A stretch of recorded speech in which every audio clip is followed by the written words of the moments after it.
Le Nouvel Esprit Public, Philippe Meyer, bonjour.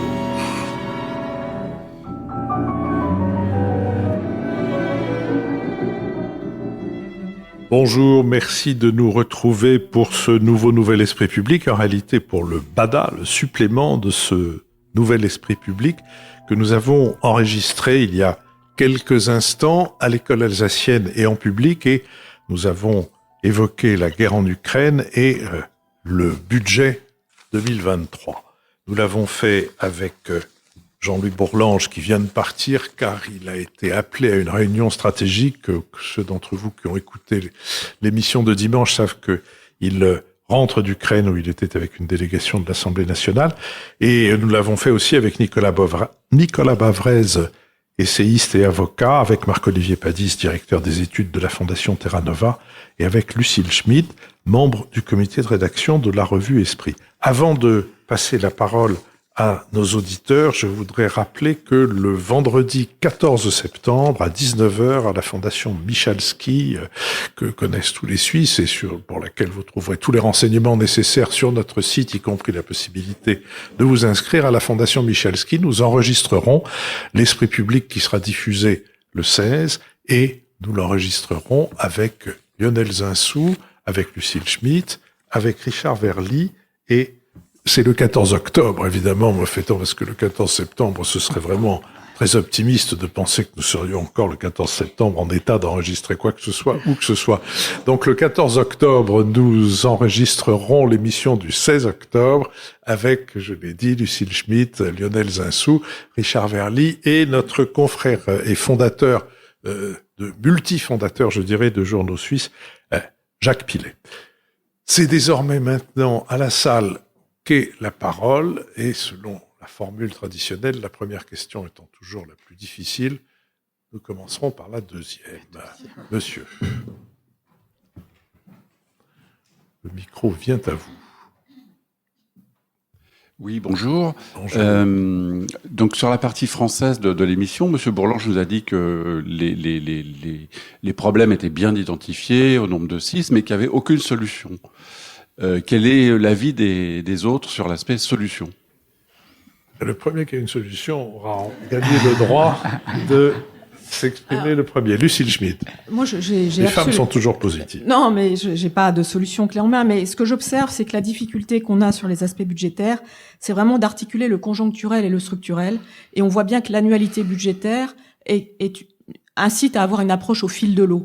Je lisais un papier de Jean Pisani-Ferry qui a fait quand même la campagne d'Emmanuel Macron en 2017 comme son conseiller économique, qui par exemple disait on peut faire le bouclier tarifaire aujourd'hui, c'est même nécessaire sur le plan social, mais il est aussi nécessaire d'annoncer comment est-ce qu'on sortira du bouclier tarifaire par des mesures structurelles. Donc je pense que l'une des solutions serait de présenter ce budget tout en le mettant dans une sorte de perspective qui explique comment un certain nombre de mesures ne sont pas seulement des mesures pour parer au plus pressé, mais permettent d'avoir une vision plus structurelle. La deuxième chose que je dirais, c'est qu'il faut envisager l'action publique de manière globale, et je vois que monte une polémique entre le gouvernement et les collectivités locales. Je rappelle que les associations de grands élus sont aujourd'hui assez majoritairement et ouvertement anti-gouvernement, ça date de la campagne électorale, sur la question de l'état des comptes des collectivités locales. Ce que disent ces grandes associations, c'est que l'état des comptes des collectivités locales est très dégradé, mais il y aurait apparemment une analyse assez différente du côté du gouvernement, notamment au ministère de l'économie. Et dans ce cas-là, l'enjeu peut-être que nous avons devant nous, c'est d'envisager l'action publique de façon plus globale, de cesser de saucissonner les choses entre la question du budget de l'État et la question du budget des collectivités locales, surtout à l'heure de la décentralisation efficace. Est-ce qu'il n'y aurait pas envisagé assez globalement comment est-ce qu'on organise l'action publique ensemble, et ce serait par rapport à ce qu'a dit Marc-Olivier Padis, la recherche du consensus qu'on n'arrive pas à faire, parce qu'au fond, au-delà de la campagne électorale, les choses continuent à se traiter en termes de bataille rangée en fonction du camp politique et de la manière dont on va gagner la prochaine élection. Nicolas Bavrez. En fait, les solutions, c'est un grand choix. C'est-à-dire, est-ce que finalement, on laisse les marchés faire le travail, c'est-à-dire arriver à une solution comme l'Italie en 2011, où la France va taper le mur de la dette et où donc la restructuration se fait avec une crise financière, sociale et politique majeure. Ça, c'est ce vers quoi on va. Si on n'arrive pas à changer les choses. Et c'est vrai que ça sera un choc énorme pour la France, ça sera aussi un choc énorme pour l'Europe, parce que contrairement à la Grèce, notre pays est systémique pour l'euro comme pour l'Union. Et l'autre solution, c'est effectivement d'essayer de travailler à rééquilibrer ou au moins stabiliser les choses. Alors, qu'est-ce qu'on peut dire sur comment est-ce qu'on sort de crise de surendettement? En fait, il y a 4 leviers et il faut regarder comment ça va jouer. Donc, la première chose, ce qu'on avait vu, je rappelle que après la Seconde Guerre mondiale, donc la plupart des grands pays avaient des niveaux de dette qui étaient un peu inférieurs à ce qu'ils sont aujourd'hui, mais là encore très élevés. Donc, la première chose, c'est l'inflation. C'est vrai qu'on va avoir de l'inflation à un niveau beaucoup plus élevé que ce qui est dit par les banques centrales. Donc, on était dans un monde à 1-2% d'inflation. On va passer dans un monde à 5-6% d'inflation. Le seul problème, c'est que si on n'a que de l'inflation, avec pas de croissance, ça ne permet pas d'en sortir. C'est plutôt un problème supplémentaire. Les hausses d'impôts dans un pays comme le nôtre, c'est pas possible parce que on est au maximum sur toutes les catégories d'impôts possibles. Donc, si on lève les impôts, on diminue la croissance. Or, je vais y revenir. La croissance, c'est le troisième moyen, et évidemment, c'est le moyen le plus important. C'est ce par quoi on était sorti du surendettement après la Seconde Guerre mondiale. Donc, créer de la croissance, ça veut dire quoi? Travailler patiemment sur tous les facteurs de production. Il faut améliorer la qualité du travail et le volume du travail. Il faut améliorer l'efficacité du capital. Il faut améliorer l'innovation. Il faut réinvestir dans une énergie décarbonée, abondante et bon marché. Et la quatrième option, qui est justement celle qu'il faut éviter, c'est la restructuration ou le défaut. C'est ce vers quoi on irait si on n'arrivait pas à reprendre le contrôle de nos finances publiques. Donc, je finirai juste par vous dire que, si vous voulez, c'est pas quelque chose de droite ou de gauche. Mendès France disait que les comptes en désordre sont la marque des nations qui s'abandonnent.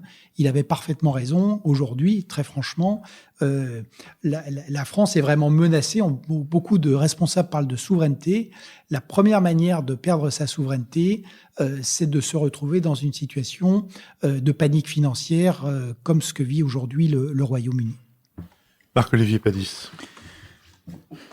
Oui, Nicolas est très complet. Moi, je dirais peut-être, il y a une option qui est essayer d'accompagner et d'essayer d'atterrir doucement. Donc, il y a la question qu'a rappelé Lucile de comment est-ce qu'on sort du bouclier tarifaire. Je crois qu'il y a quand même un consensus sur le fait que c'est une bonne chose d'éviter le choc brutal tel que le connaissent les autres pays européens, notamment la Grande-Bretagne, mais il faut donner des perspectives pour la sortie du bouclier tarifaire, 45 milliards quand même, hein, donc c'est une dépense importante, mais qui peut redonner aussi de la compétitivité aux entreprises ou au moins éviter des faillites en série. Et donc ce qui est très important, c'est de maintenir les capacités économiques, parce que en fait, la perspective de ce budget, c'était qu'il y aurait de la croissance. Avec le rebond post-Covid, on a quand même fait 5-6% de croissance en 2022, et donc on espérait être sur une bonne dynamique, mais c'est la guerre en Ukraine et l'augmentation brutale des coûts de l'énergie, y compris de l'électricité,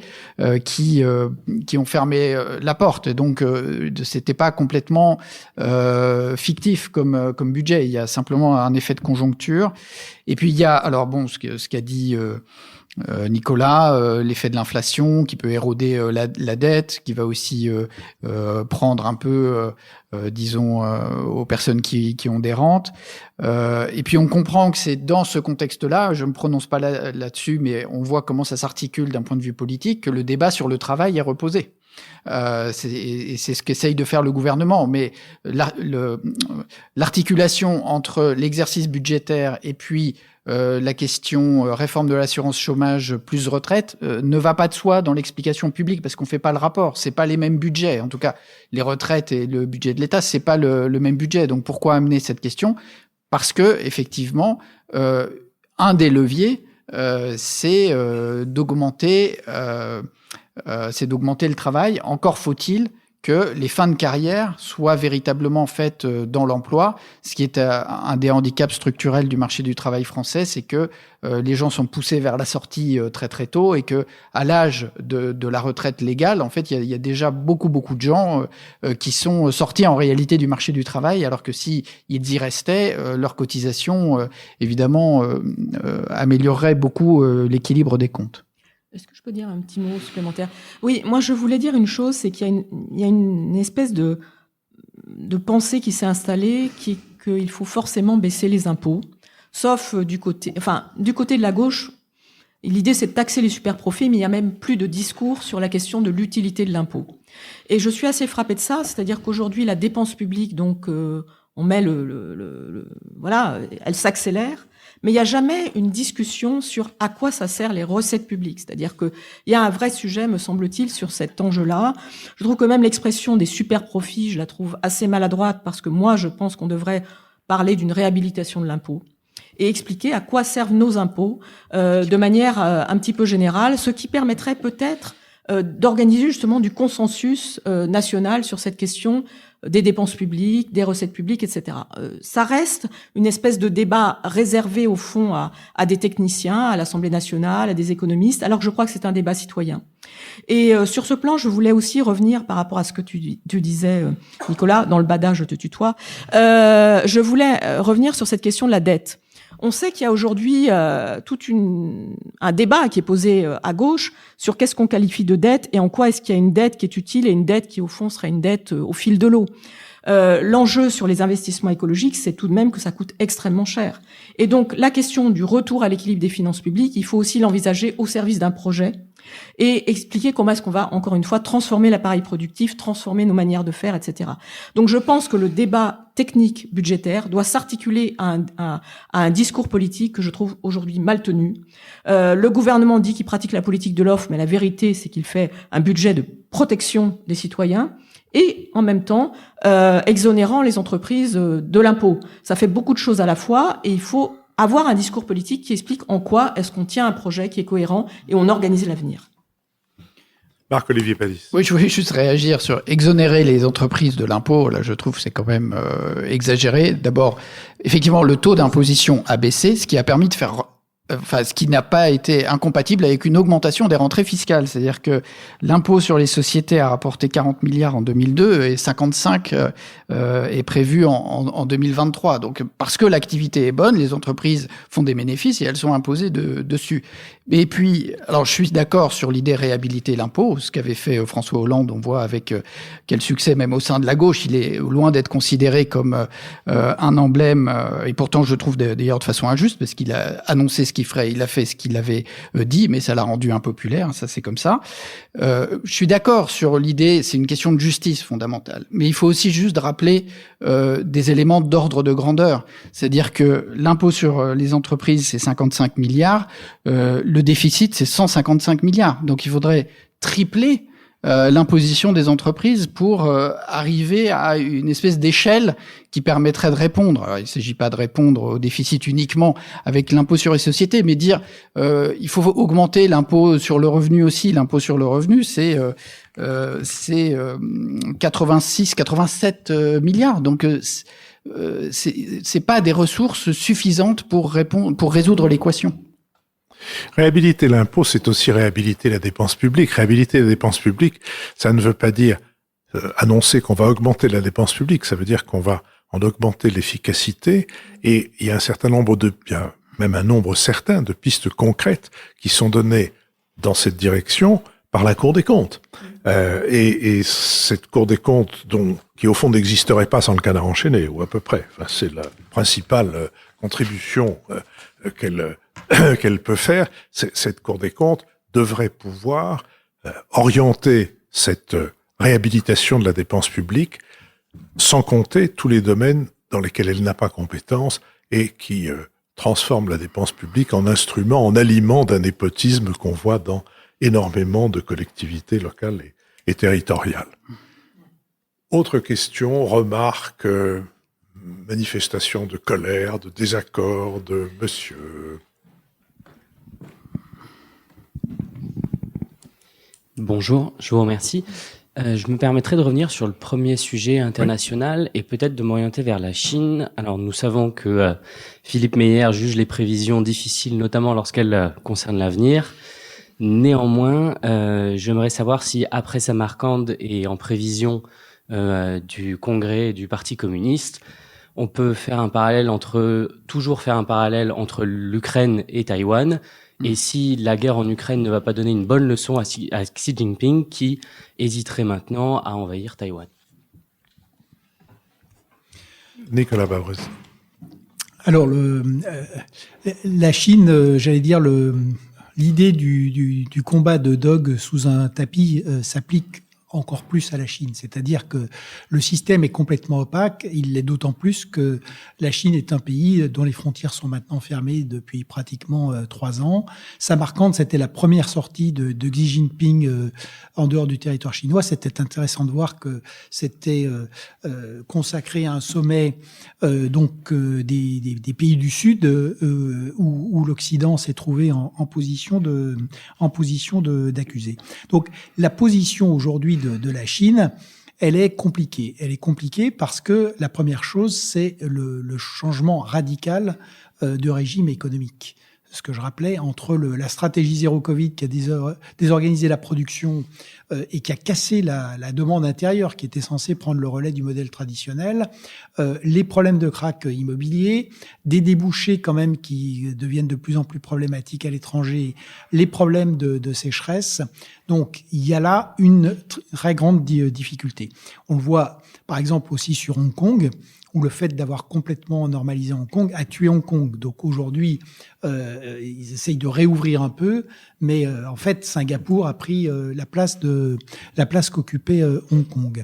Donc c'est compliqué sur le plan économique, c'est compliqué aussi sur le plan diplomatique, parce que l'agressivité extrême de la diplomatie chinoise a provoqué des chocs en retour, pas seulement en Occident, mais dans toute l'Asie-Pacifique, où aujourd'hui, la Chine fait peur partout et les pays essayent de s'organiser. Alors, certains, Inde, Australie, Japon se rapprochent quand même des États-Unis avec le Quad. On a eu aussi l'AUKUS.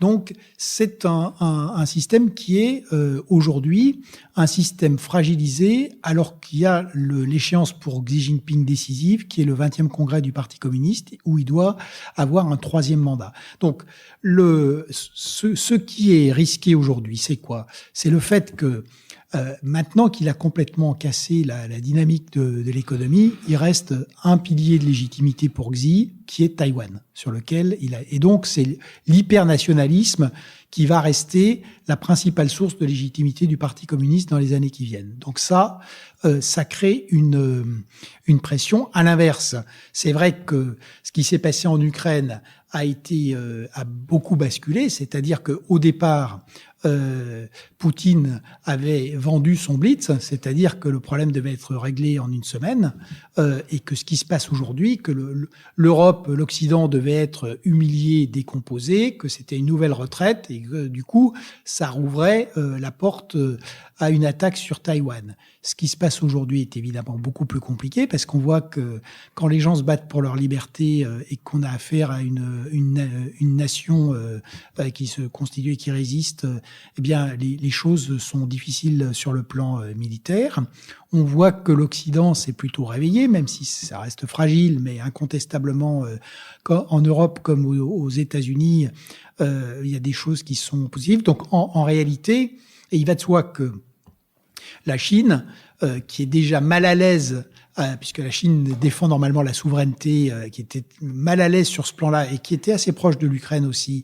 La Chine aujourd'hui, et en tout cas, est extrêmement et serait tout à fait en décalage si Vladimir Poutine devait continuer l'escalade, par exemple avec l'utilisation de nucléaire tactique. Donc voilà la situation de la Chine qui fait que d'un côté l'espèce, ce qu'on a vu à Samarcande, hein, ce qui reste comme ciment, c'est l'hostilité à l'Occident. Et ça ne fait que croître et embellir.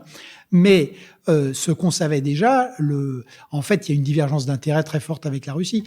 L'intérêt principal de la Chine et ce qu'elle joue, c'est de mettre la main, profitant de l'effondrement démographique, économique et politique de la Russie, de mettre la main sur une partie du territoire russe, la Sibérie, et les richesses russes. Ça continue sur le long terme, mais en revanche, donc les intérêts stratégiques sont en train de s'éloigner de plus en plus. Et si vous voulez, dans les problèmes de Xi Jinping, dans l'équilibre intérieur de la Chine, c'est que il est sous pression de ce qu'il y a de différence au sein du Parti communiste sur deux choses, la stagnation de l'économie et l'amitié sans limite avec la Russie, qui aujourd'hui pose beaucoup plus de problèmes que ça ne présente davantage.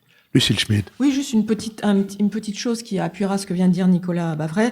Il faut se rappeler donc qu'en janvier 2022, il y a eu cette déclaration signée notamment par la Russie et la Chine comme puissance nucléaire, disant que on ne commencerait jamais une guerre nucléaire parce qu'une guerre nucléaire n'a pas d'issue positive. Et on voit bien que Vladimir Poutine a été contre cette déclaration très ouvertement, alors que la stratégie de dissuasion en Chine, la doctrine de dissuasion en Chine, est ouvertement fondée sur l'idée que on ne commence jamais à utiliser l'arme nucléaire. Donc il y a là une dissociation très importante qui est en train de se mettre en place. Par ailleurs, la Chine est en train de s'armer sur le plan nucléaire. Elle est en train d'augmenter son armement nucléaire de manière très significative. Donc c'est quelque chose de très ambigu. Je voulais aussi insister sur une deuxième chose qui, pour l'instant, passe complètement, si je puis dire, sous les radars. C'est que dans à peu près un mois, on aura cette COP27 donc qui va se dérouler dans un pays du Sud, à Sharm el-Sheikh en Égypte, et que la Chine et l'Inde se disputent aujourd'hui le leadership par rapport à ce qui pourrait être le fait d'emmener les pays, entre guillemets, du Sud. On est donc dans cette situation où la Chine va peut-être être obligée de rechercher une autre manière de rebondir, alors que, comme l'a dit Nicolas, elle avait tout misé, enfin ouvertement tout misé en février de cette année sur l'alliance avec la Russie. Autre question là-haut. Question.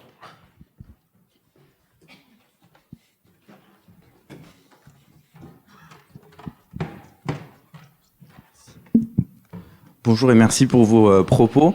Je voudrais revenir sur une espèce de courant anti-Occident qui est en train d'apparaître notamment en France avec les personnes qu'on pouvait qualifier d'anti-vax qui sont en train de devenir un peu pro-Poutine.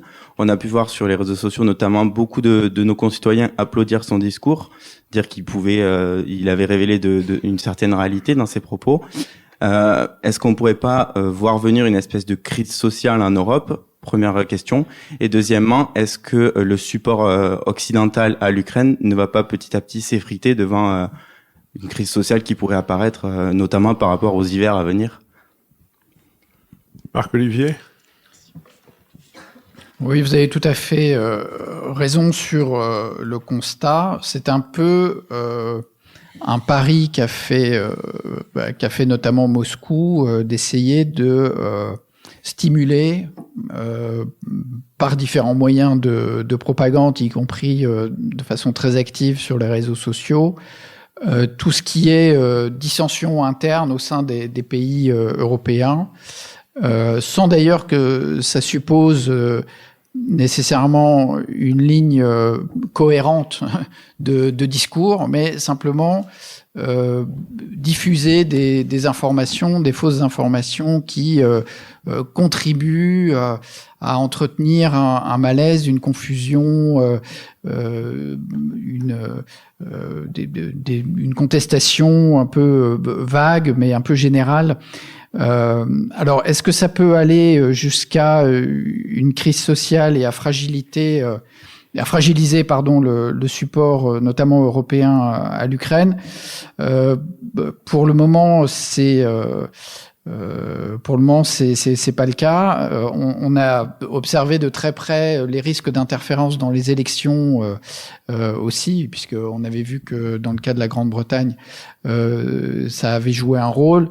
On s'était inquiété au moment des élections législatives allemandes, et puis finalement il s'est pas passé grand-chose. Au moment des élections présidentielles françaises, les choses sont restées quand même à peu près, largement même sous contrôle, si on compare par rapport à la catastrophe américaine. Donc évidemment, il y a des gens qui ont ça en tête et qui visent ça, mais vu les difficultés russes quand même, cette ligne-là est quand même très affaiblie. Je rajouterais un point qu'on n'a pas souligné au cours de la discussion. Quand vous voyez la reprise des combats à la périphérie de la Russie entre l'Arménie et l'Azerbaïdjan, et puis d'un autre côté entre le Tadjikistan et le Kirghizistan, bon, ça montre que la Russie n'est même pas capable diplomatiquement et militairement de maintenir la paix à ses frontières. Donc ils sont vraiment très très affaiblis. C'est-à-dire la crédibilité de la parole russe est très très affaiblie. Donc on voit que je pense que de ce point de vue-là, la capacité d'influence sur les opinions occidentales, c'est quand même aussi largement atténuée, même si, ça c'est la difficulté avec les réseaux sociaux, c'est un peu difficile à mesurer, à objectiver. C'est-à-dire quel est l'impact réel. Vous avez des dizaines de gens, des centaines, peut-être des milliers qui sont très énervés. Il y a aussi beaucoup de faux comptes. Donc, est-ce que c'est des vrais comptes, des faux comptes? On ne sait pas. Donc, tout ça participe d'un brouillage au sein duquel il est quand même difficile de se retrouver. Nicolas Bavrez. Vous avez tout à fait raison d'insister sur le fait qu'il y a deux fronts dans cette guerre. Il y a un front qui est évident, qui est bien couvert, qui est le front ukrainien avec les opérations proprement militaires. Et puis il y a une autre guerre, qui est la guerre hybride que Vladimir Poutine a engagée contre l'Europe. Et là, il y a une vision qui est aussi une vision fausse de notre part, parce qu'en réalité, c'est comme pour l'Ukraine. On oublie toujours qu'en Ukraine, il y a eu 15 000 morts depuis 2014, entre 2014 et février 2022. Et cette guerre hybride, elle est aujourd'hui énergétique, elle est alimentaire, elle est cybernétique, elle est informationnelle et elle est politique avec le soutien des mouvements populistes. On considère que la Russie, depuis 2014, a investi 300 millions de dollars à peu près dans le soutien de partis qui sont des partis extrémistes et qui sont proches de la Russie ou de son président et qui participent à la déstabilisation de la démocratie en Europe.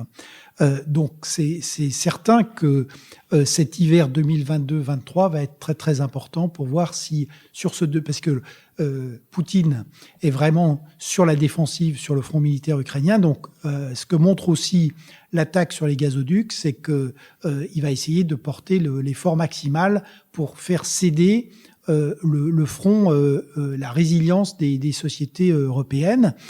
Et là-dessus, les choses vont être compliquées parce que la crise énergétique va être beaucoup plus forte que ce qu'on pensait. Et puis parce que ce qu'on voit quand même avec les élections italiennes, c'est que là, on a bel et bien quand même, on va regarder quelles sont les orientations que va donner Madame Meloni. Dans la coalition des droites, les positions sont assez diverses. Silvio Berlusconi et Matteo Salvini sont très proches de Vladimir Poutine. Madame Meloni semble être plutôt sur une ligne qui serait dans la continuité de ce qu'a pu faire Mario Draghi, mais c'est vrai qu'on voit de plus en plus avec Orban et les autres. Et donc, ce deuxième front, en tout cas, va être très important dans les mois qui viennent. Et il ne faut pas sous-estimer que c'est un front à part entière et qui est aussi important que le front ukrainien sur le plan strictement militaire. Moi, je pense qu'il y a quand même... Attends, Philippe, juste je prenais ma respiration pour dire Lucille Schmitt. Non, mais c'est parce que j'ai une espèce de truc là où ce qu'a dit Nicolas Bavrez m'a donné envie de réagir. Je pense qu'il faut pas oublier la société russe. C'est-à-dire qu'on pense beaucoup à nos sociétés, mais ce qui est en train de se passer nous oblige désormais à bien dissocier ce qui peut relever de Vladimir Poutine de la nomenklatura et de la société russe, et que s'il y a encore plus de morts au front, parce qu'il y a eu beaucoup de morts russes au front, il peut y avoir, au fond, nous pourrions être surpris par la manière dont cette société est aussi dans une situation où elle a son mot à dire, me semble-t-il. Là-dessus, sans vouloir faire de la géopolitique des chauffeurs de taxi, mais en interrogeant un de mes confrères qui a été pendant 7 ans en poste en Russie, qui évidemment parle russe et qui parvient à avoir au téléphone des conversations avec ses amis russes, ce qu'il en rapporte, c'est que il ne rencontre pratiquement personne qui soit dupe de ce que Poutine raconte sur la guerre, mais que par contre, il n'a que des interlocuteurs qui lui disent « Oui, d'accord, Poutine raconte des cracks sur la guerre, cette invasion est tout à fait inconvenante, mais quand même, c'est vrai que l'Occident depuis toujours, l'OTAN depuis toujours, les Américains depuis toujours. » Et il y a une espèce de schizophrénie, en tout cas de dualité étrange entre cette constatation que Poutine est un menteur et que cette guerre est une catastrophe, et que d'autre part, quand même, la Russie est comme toujours, depuis toujours, la victime. Et sur cet état victimaire, Poutine peut probablement continuer à s'appuyer pendant assez longtemps.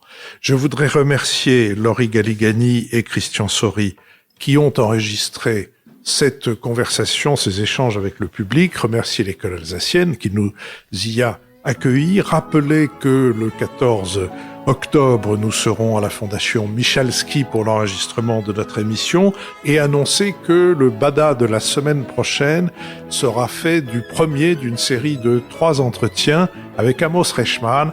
Amos Reichmann qui a publié une biographie du fondateur méconnu, ou en tout cas mal connu, peu connu de la Pléiade, qui est Jacques Chiffrin. Je vous remercie et je vous dis donc à dimanche pour notre prochaine émission et à mercredi prochain pour notre prochain Bada.